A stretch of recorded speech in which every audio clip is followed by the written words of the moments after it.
سيد المصطفى وعلى آله وصحبه أهل الصدق والوفاء. نحن في راه وراحة وهب واستراحة، نعمة الإسلام أعلى نعمة حلت بسها. Masih dalam kitab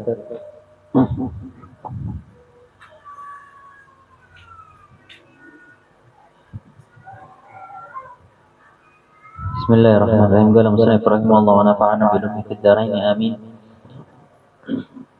Di dalam kitabnya Abdullah bin Al-Haddad mengatakan perkataan dari Al-Imam Ibrahim Al-Khawas, Sayyid Ibrahim Al-Khawas, yang mana beliau mengatakan dawa'ul qulub khamsatu asya. Obatnya hati ada 5 perkara. Ada 5 hal yang menjadi obatnya hati. Yang mana sering biasanya kita dengar dalam lagunya Opik. Tombok hati ada 5 perkara obat hati. Kalau dulu pernah mendengarkan 5 perkaranya. Yang pertama, membaca Quran dan maknanya. Membaca Al-Quran serta maknanya, serta arti. Kita baca Al-Quran, kita renungi artinya, dapat mengobati hati. Dapat mengobati hati. Itu yang pertama. Makanya usahakan ketika membaca Al-Quran dibaca juga arti. Dibaca juga arti. Jangankan kita orang yang beriman, banyak dari mereka orang-orang yang di luar agama Islam ketika membaca Al-Quran beserta maknanya mendapatkan hidayah. Apalagi kita yang sudah mendapatkan hidayah. Yang pertama, membaca Al-Quran beserta maknanya. Lalu yang kedua, kosongnya perut. Maksudnya kosongnya perut, menjaga perut ini agar tidak kenyang. Menjaga. Karena orang kalau sudah kenyang, dia akan malas. Orang kalau sudah malas banyak tidurnya. Barang siapa yang banyak makannya maka banyak tidurnya, dan banyak tidurnya orang itu pemalas. Sedangkan para kekasihnya Allah jauh dari kata kenyang.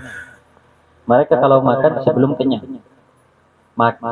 Tidak makan kecuali lapar dan tidak berhenti sebelum kenyang. Berhenti sebelum kenyang. Jangan berhenti pas kenyang, sebelum kenyang. Sisakanlah dari perutmu itu, kata baginda Nabi, bagilah perutmu untuk 3 hal. Yang pertama, lil akal, untuk makan. Lalu bagian yang kedua untuk minum. Lalu bagian yang ketiga untuk bernafas. Jangan semuanya buat makan. Jangan semuanya buat makan. Akhirnya susah mau nafas. Jangan berataan lisan makan aja. Dibagi. Makan seperlunya, minum seperlunya, bernafas tenang.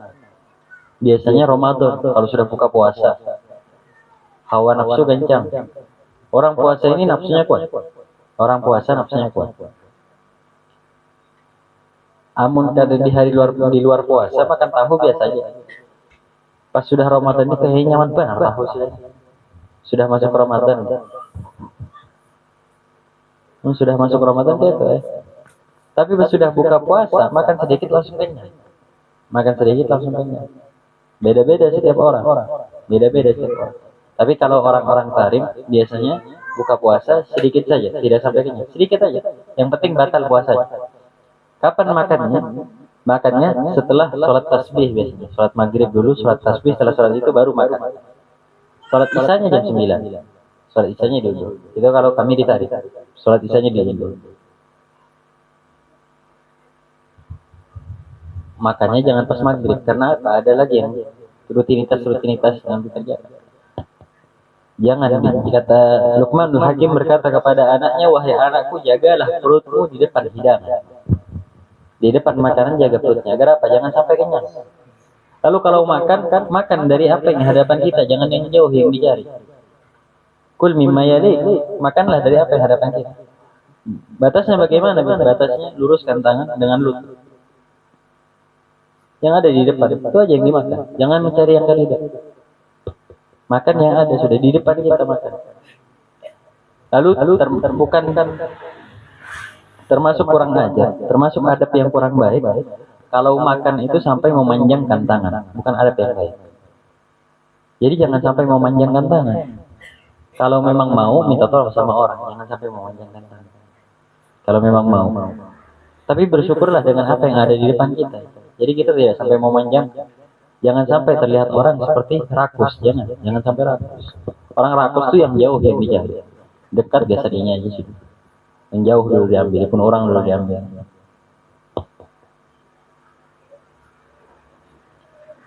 kosongnya perut. Makanya orang kalau perutnya kosong ini gampang masuk, bukan gampang masuk angin nih. Bukan. Maksudnya untuk mendekatkan diri kepada Allah Subhanahu wa taala lebih mudah dalam keadaan lapar. Kosongnya perut. Yang pertama membaca Al-Qur'an serta maknanya, yang kedua perutnya kosong. Yang ketiga, wa qiyamul lail, bangun tengah malam. Bangun tengah malam. Apa yang dikerjakan? Bangun tengah malam, ambil wudu, salat, berzikir, bukan berkamih. Namun berkamih bertanya bahwa tengah malam ada aja alarmnya itu masing-masing. Kalau usah alarm bangun aja. Tapi disitulah tempatnya Allah membedakan di mana kekasihnya dan di mana hambanya biasa. Kalau hamba biasa mungkin tengah malam bangun aja, tapi cuma ke WC. Tapi kekasihnya Allah bangunkan di saat itu hanya untuk berdua-dua dengan bangun tengah malam berzikir. Beda rasanya berzikir tengah malam sama berzikir di siang hari, walaupun sama-sama sunyi, beda hawa. Beda hawa. Bangun tengah malam. Yang ketiga, yang keempat, wa tadarru' 'inda as-sahar. Sebelum subuh meminta kepada Allah, bermunajat kepada Allah Subhanahu wa taala, merendahkan diri, menghancurkan diri, menghambakan diri kepada Allah Subhanahu wa taala. Sampai di akhir malam. Sampai sebelum waktunya sahur, sampai sebelum subuh, sebelum fajar. Meminta sama Allah, bermunajat sama Allah Subhanahu wa taala. Lalu yang terakhir, wa mujalasatus shalihin. Duduk dengan orang-orang saleh dapat membersihkan hati. Dapat membersihkan. Dan perumpamaan hati ibarat sebuah bara api. Bara, kalau masih ada apinya, masih ada merahnya, kalau ditiup semakin jadi. Tapi kalau bara sudah nggak ada apinya lagi, ditiup berhamburan. Ditiup berhamburan, malah jadi api. Begitulah hati, kalau masih hidup, masih ada keimanan, masih ada cinta, kebaikan di dalamnya, kita tiup sedikit, kita semangatnya.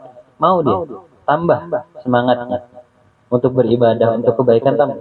Tapi kalau orang sudah di hatinya tidak ada kebaikan sama sekali, dikasih nasihat bukannya berubah, tapi malah menjauh dari itu. Begitulah yang namanya hati. Makanya berhati-hati dengan hati, karena penyakit yang tidak tampak lebih bahaya daripada penyakit yang tampak. Gampang mengobatinya kalau penyakit dapat dilihat. Tapi kalau penyakit tidak dapat dilihat, mengobatinya itu berat. Mengobatinya itu berat.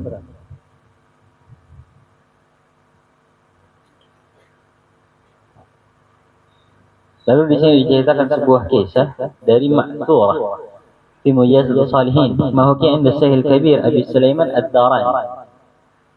Di situ beliau mengatakan termasuk hal yang dapat merusak hati adalah kita berkumpul dengan orang-orang yang lalai. Kata beliau, ketika aku berkumpul dengan orang yang lalai sekali, omongan dari mereka itu masuk ke dalam hatiku. Tapi sebentar aja. Ketika aku mau pulang sudah hilang semuanya. Besoknya aku coba lagi. Sampai di rumah tetap masih ada di hati. Tapi kalau duduk sama orang-orang yang lalai, omongan mereka kadang masuk dalam hati kita. Omongan tentang dunia, terkadang ada cinta pada dunia di hati, dalam hati. Kalau orang itu tidak bisa menepis itu semua dari hatinya, maka kepikiran terus, akhirnya cinta sama dunia. Makanya jauhi berkumpulan yang tidak ada gunanya, dijauhi. Bukan berarti semuanya harus ditinggalkan. Kalau memang ada pilihan yang lain, berkumpullah dengan orang-orang lain. Tidak semua majlis nggak ada gunanya, bukan berarti kumpul-kumpul sama teman nggak ada gunanya. Ada juga gunanya, menghilangkan kepenatan. Ada juga gunanya. Karena beda caranya antara ulun lawan pian untuk mencari hiburan, beda. Kayak buhan pian mencari hiburan banyak, namun kayak ulun cari hiburannya duduk dengan kawanan sudah cari hiburan. Ada macam-macam orang melihatnya lain, ngalih ke macam-macam. Apa ada kayak seorang ustadz, seorang guru, seorang habib, apa segala macam, ada macam-macam hal. Pandangan orang, kenapa habib kayak itu? Iya, cara satu-satu hiburannya berkumpulan lawan kawan, majelis, kumpul apa lain sebagainya. Makanya di situ dikatakan dalam setiap kita duduk dengan teman, kumpul dengan teman kita, paling tidak di akhir dalam majelis itu kita katakan subhanaka Allahumma rabbana bihamdika astaghfiruka wa atubu ilaik. Didoai, ataupun kalau tidak sebutlah di dalamnya nama Syekh Abu Bakar bin Salim, karena dikatakan barang ketika nama Syekh Abu Bakar bin Salim disebut dalam suatu majelis, walaupun majelis itu omongan dari awal sampai akhir semua omongan yang tidak ada gunanya, insya Allah diampuni oleh Allah dosa karena menyebut nama Syekh Abu Bakar bin Salim. Sebut nama akhir sudah hendak bolehkan semuanya. Ya Syekh Abu Bakar bin Salim khatir kalian ma'ana. Sebut itu aja. Ya Syekh Abu Bakar bin Salim. Sebut namanya aja. Panggil nama beliau. Sudah cukup. Agar perkumpulan kita tidak dihitung sia-sia. Perkumpulannya tidak dihitung sia-sia. Terlebih lagi kalau dalam perkumpulan itu menyebut nama-nama orang soleh. Kalau sudah sebut nama-nama orang soleh, luar biasa. Inda dzikri shalihin tatanazzalur rahmat. Ketika disebut nama-nama orang soleh akan turun yang namanya rahmat, kasih sayangnya Allah. Turun semua. Jadi tidak ada salahnya menyebut nama orang soleh dalam perkumpulan kita. Sebut. Itu luar biasanya lakian. Lakian mau jam-jam segini dudukan. Pembahasannya biasa aja. Tapi sudah makin tengah malam kiamat yang dibahas. Kiamat lah, macam-macam lain, nabi lah. Macam-macam lain sudah semakin tengah malam ini makin luar biasa pembahasannya. Makin tengah malam. Tapi lebih bagus membahas yang itu pada menggibah orang. Pada menggibah orang. Jangan menggibah orang. Pahala kada dapat, dosa iya.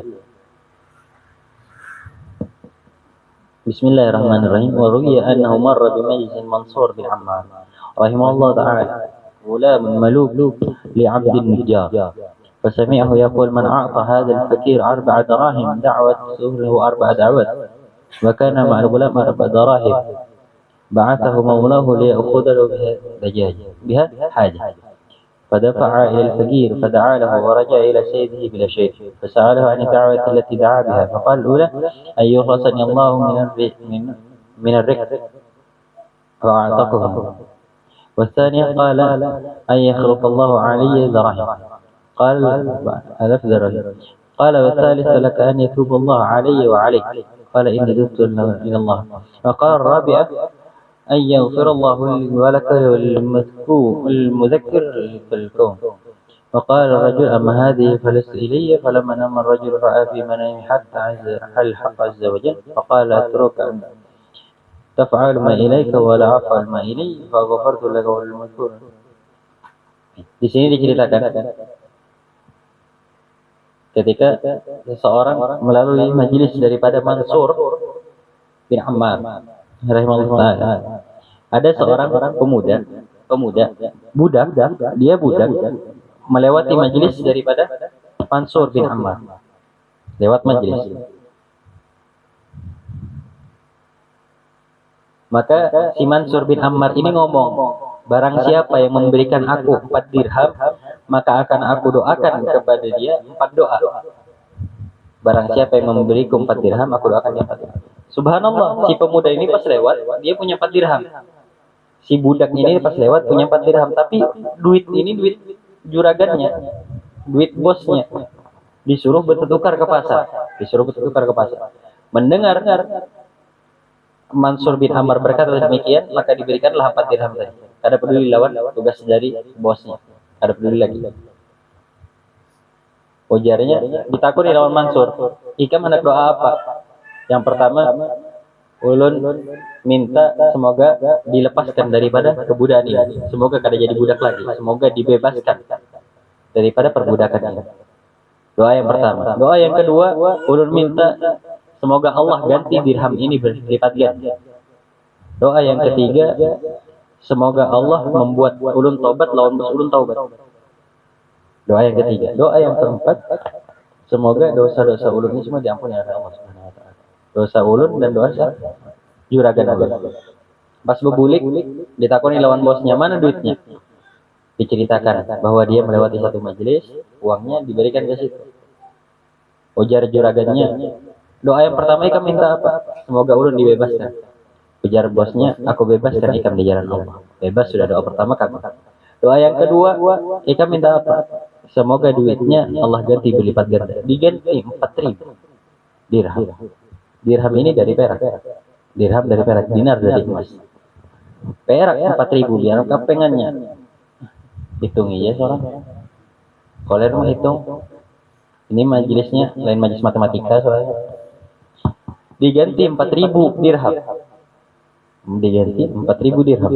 Lalu tanya lagi si juragan nih, kan doa yang ketiga minta apa? Ulun yang ketiga minta semoga ulun lawan Tuhan taubat. Ujar juragannya yang sebelumnya beliau adalah pedagang, langsung bilang, ini tutul an. Aku taubat hari ini. Mulai hari ini juga aku sudah bertaubat. Juragannya langsung tahu. Lalu yang keempat, apa doanya? Ulun minta semoga dosa ulun lawan Tuhan diampuni oleh Allah. Namun itu lain urusanku, itu urusan Allah, lain urusan aku. Sudah, aku ini hanya memiliki ikam di dunia. Namun pemilik ikam sehakiki adalah Allah Subhanahu wa taala. Subhanallah, ketika anak ini tertidur, dia bermimpi seakan-akan ada suara dari Allah Subhanahu wa taala yang mengatakan, telah aku ampuni segala dosa-dosa dan dosa orang yang telah memiliki. Makanya bersedekah jangan pilih orang. Bersedekah bukan tentang kepada siapa kita memberi, tapi tentang sebesar apa keyakinan kita, apa yang akan kita dapatkan setelah. Namun kita yakin apa yang kita dapatkan setelahnya hal yang luar biasa, itu yang kita dapatkan. Tapi mungkin kita was-was, ini minta terus kulihatin kau begawi, minta aja gawian. Jangan, karena kita tidak tahu. Allah menyembunyikan 3 hal dalam 3 hal. Yang pertama, Allah menyembunyikan kecintaannya dalam sekecil apapun amal ibadah. Dalam ibadah. Jadi jangan pernah meremehkan ibadah sekecil apapun. Kalau kita melakukan amal ibadah, lalu amal ibadah itu Allah sukai, Allah terima, kita sudah jadi walinya Allah di saat itu juga. Allah menyembunyikan kecintaannya dalam ibadah. Lalu yang kedua, Allah menyembunyikan kemurkaannya dalam larangannya. Jadi jangan pernah meremehkan sekecil apapun maksiat yang kita lakukan. Karena kita tidak tahu, mungkin saat kita melakukan maksiat itu Allah murka kepada kita. Waliyadzubillah, kita menjadi aduullah, kita menjadi musuhnya Allah. Maka dari itu kata Imam Ali, dosa yang paling besar adalah di saat engkau merasa dosa itu adalah dosa yang kecil. Dosa yang paling besar di saat kita merasa dosa yang kita lakukan adalah dosa kecil, itu adalah dosa yang paling besar. Karena tidak ada yang kecil di hadapan Allah. Kalau kita lihat dosanya mungkin kecil, tapi lihatlah kepada siapa kita bermaksiat. Kalau kita lihat kepada Allah kita bermaksiat, maka tidak ada yang kecil di hadapan. Itu yang kedua. Lalu yang ketiga, yang Allah sembunyikan adalah kekasih walinya Allah. Walinya Allah, Allah sembunyikan di antara semua makhluk. Maka tidak ada yang tahu di mana walinya Allah. Siapa walinya Allah? Tidak ada yang tahu. Mun wali murid bertulisan. Mun walinya Allah tidak ada yang tahu. Mun wali murid banyak aja. Wali kota terlihat, terkenal, fotonya banyak. Tapi mun walinya Allah tidak terlihat.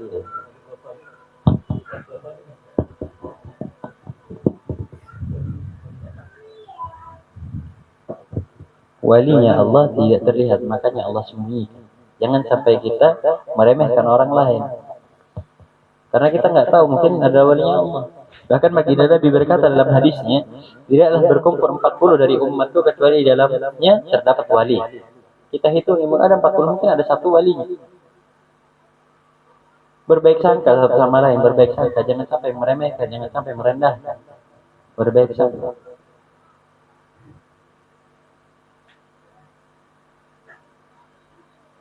Ini mengajarkan kepada kita tentang bersedekah dan berbaik sangka.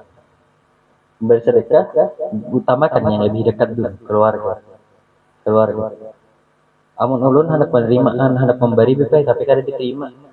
Hendak memberi duit baik, tapi kada diterima. Ubah, jangan pakai uang.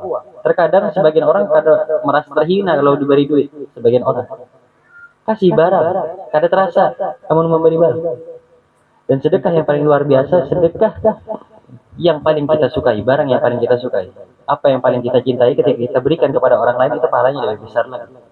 Tapi ingat, jangan pernah mengungkit pemberian kita. Termasuk minal kabair, termasuk daripada dosa yang besar ketika seseorang mengungkit pemberian. Itu dosa besar. Jangan diungkit. Dosa besar. Karena kalau diungkit sebenarnya bukan punya kita, itu punyanya Allah. Allah yang memberikan kepada kita, menitipkan kepada kita, tapi kita ungkit. Sakit hati orang yang diungkit kebaikan itu.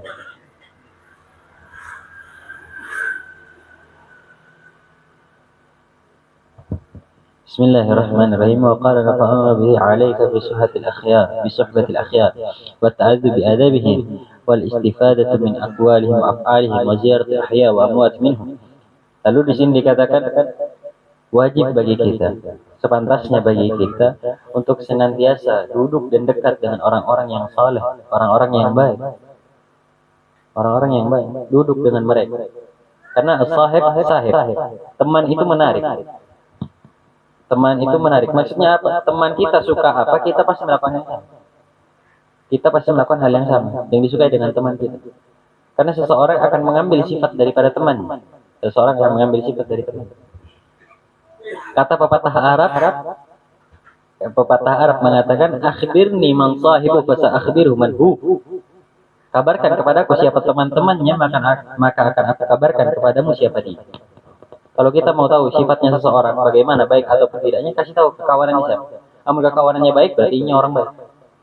Kekawanannya orang jahat, kurang lebih juga. Itu sudah. Lihat dari kekawanannya. Kekawanannya baik-baik. Kekawanannya tengah-tengah, berarti tengah-tengah orangnya. Bisa dibawa baik, bisa dibawa jahat. Karena setiap orang punya sisi kebaikannya dan sisi keburukannya masing-masing. Tergantung kepada siapa dia berkumpul. Kalau dia kumpul dengan orang baik, maka yang keluar baik-baik. Kalau kumpul dengan orang jahat, yang keluar jahat-jahat. Sama dengan kayak kita, pasti punya kejahatan, punya keburukan, punya kebaikan juga. Kalau kita kumpul dengan tuan guru, dengan para habaib, masa kita mau melakukan yang jelek-jelek? Tidak mungkin. Kita pasti melakukan yang bagus-bagus.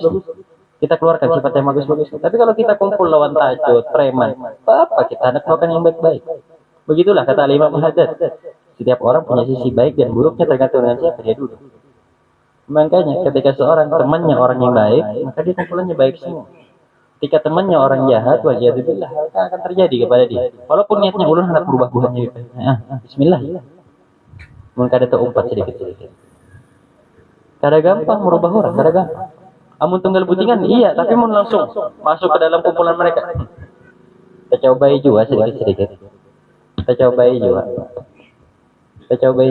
Tapi bukan berarti mereka nggak bisa. Ada sebagian ulama yang bisa, sebagian wali yang bisa, cuman nggak gampang.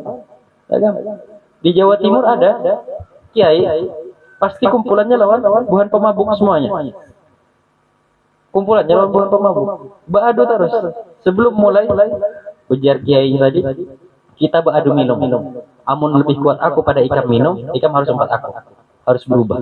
Baadunya minum. Tapi bisa diumpati kayak ini. Ada kalau diumpati. Beda manusianya. Subhanallah.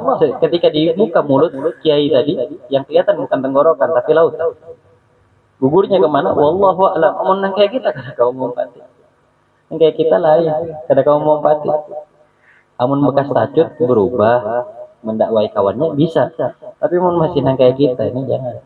Makanya berhati-hatilah dengan orang yang baru nakal, bukan yang pernah nakal. Yang pernah nakal gampang aja mengaturnya. Tapi yang belum, yang baru nakalnya bahaya. Yang pernah nakal ya sudah, ini sudah bosan, sudah dulak ya aja, sudah pernah. Tapi masih penasaran ini, ibaratnya dicoba.